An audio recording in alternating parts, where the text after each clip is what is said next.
យើងរស់នៅសប្តាហ៍យើងជាមិនផុតពីការខឹងគ្នាអន់ចិត្តនឹងគ្នានោះទេកំហឹងមិនមែនជាកំហុសខឹងចោះតែកុំធ្វើបាបនោះឡើយកំហឹងពេលខ្លះដែលយើងខឹងមិនមែនជាកំហុសទេគឺជាកម្លាំងដើម្បីជំរុញយើងឲ្យកាន់តែរីកចម្រើនឲ្យកាន់តែអភិវឌ្ឍខ្លួនឯងឲ្យកាន់តែប្រសើរឡើងមួយកម្រិតថែមទៀតប៉ុន្តែកំហឹងមួយយ៉ាងទៀតនោះគឺយើងកំហឹងឲ្យយើងបញ្ចេញសកម្មភាពយើងប្រព្រឹត្តឥតបើគិតនិយាយឥតបើគិតនោះនាំឲ្យយើងកាន់តែមានកំហុសឆ្គងយ៉ាងធ្ងន់ធ្ងរហើយនាំឲ្យយើងកាន់តែលំបាកបន្ថែមទៀតហើយបងមានបន្ទូលនៅក្នុងយ៉ាកុបជំពូក1ខ19ចូលឲ្យគ្រប់គ្នាបានឆាប់នឹងស្ដាប់ក្រនឹងនិយាយហើយយឺតនឹងខឹងដែរ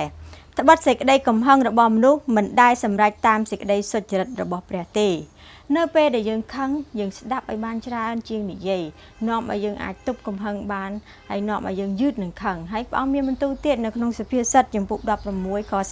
32អ្នកណាដែលយឺតនឹងខឹងនោះវិសេសជាងអ្នកដែលមានកម្លាំងខ្លាំងហើយអ្នកណាដែលឈ្នះចិត្តខ្លួនឯង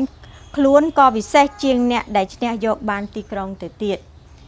យើងត្រូវចេះគ្រប់គ្រងចិត្តខ្លួនឯងបើយើងមិនចេះគ្រប់គ្រងចិត្តខ្លួនឯងចិត្តនឹងគ្រប់គ្រងយើងវិញហើយកាលណាចិត្តគ្រប់គ្រងយើងវិញយើងនឹងធ្វើតាមចិត្តធ្វើតាមអារម្មណ៍ធ្វើតាមកំហឹងរបស់យើង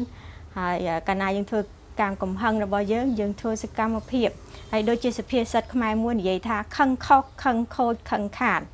ជួនកាលយើងខឹងយើងបោកប្រាស់យើងបញ្ចេញកំហឹងយើងអាចមានអំពើហិង្សាឬក៏តាមរយៈអំពើហិង្សាអ្នកដទៃឬក៏អំពើហិង្សាមកកាន់ខ្លួនឯងផងដែរហើយអញ្ចឹងហើយបានជានៅពេលដែលយើងខឹងយើងត្រូវចេះគ្រប់គ្រងចិត្តរបស់ខ្លួនឯង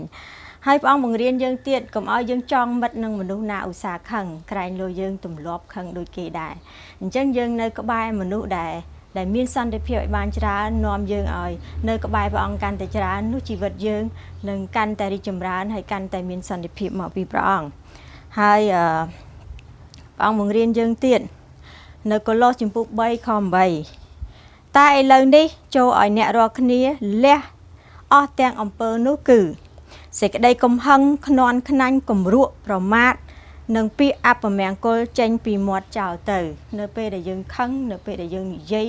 គឺពាក្យសម្ដីយើងចេញមកអពមង្គលពាក្យសម្ដីយើងចេញមកអវិជ្ជមាននាំឲ្យយើងជីវិតយើងជួបនឹងការសោកស្ដាយហើយអញ្ចឹងហើយបានជាព្រះអង្គឲ្យយើងលះបង់ចោលហើយឲ្យយើងទប់ពាក្យសម្ដីយើងឲ្យបានច្រើនបំផុតនៅពេលដែលយើងខឹងសូមព្រះអង្គប្រទានពរទាំងអស់គ្នា